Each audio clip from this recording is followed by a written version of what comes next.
اوس دې ته دا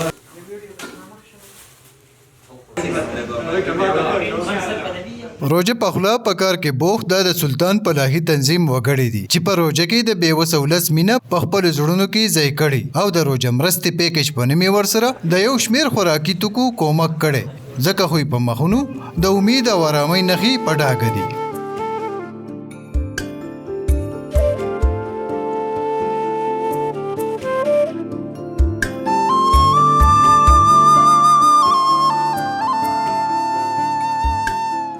زمانم شهاب الدین سلطان دی د سلطان ویلفیر ټرست چیرمن یم. سلطان ویلفیر ټرست په علاقه کې چې څه قسمه مسله راغلې ده هغې ته ځان رسولی، هغه که سیلاب دی که زلزله ده او که داسې نور څه قسمه قدرتي آفتونه راغلي په هره موقع باندې متعلقه ځای ته ځان رسولی او د ولس مرسته یې کړې ده. نن هم الحمدلله موږ رمضان پیکج تیار کو، په دې باندې ټوټل کاسټ کم و بیش 2 لک روپۍ راغلی دی او انشاءالله دا به نن ماښام په تیاره کې هغې یتیمانانو، هغې غریبانانو او هغې بېوس ته رسي چې کم ضرورتمند دي. د دې وجې نه دا موږ په تیاره کې هر یو کور ته وړو چې چا تکلیف هم میلاو نشي او د چا عزت نفس مجروح نشي. زموږ دا سلسله به د 15 رمضان مبارک پورې شروع وي. موږ به دا راشن ویشو. د دې نه پس به انشاءالله 100 یتیمانانو ته د اختر جامې فیضار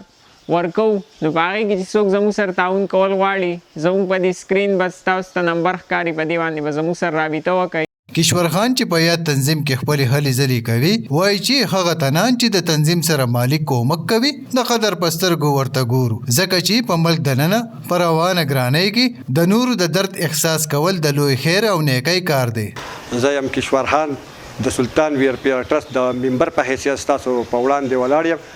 مونږ چې د رمضان پیکج کم پروګرام شروع کړو الحمدلله په هغې کې تقریبا 80% کار چې دی مکمل شوی دی. زموږ کوم میګا پراجیکټ چې و د مونږ د چیرمن صاحب په قیادت کې او د ملګرو په قیادت کې تقریبا مکمل شوی او انشاءالله نن ماښام به او د ماسخوتن نه هغه به مونږ تقسیمو. په دې کې چې کومو ملګرو چې د بار نه کم مسافر وو یا مقامي کم خلکو زموږ سره مرسته کړې، تعاون کړی،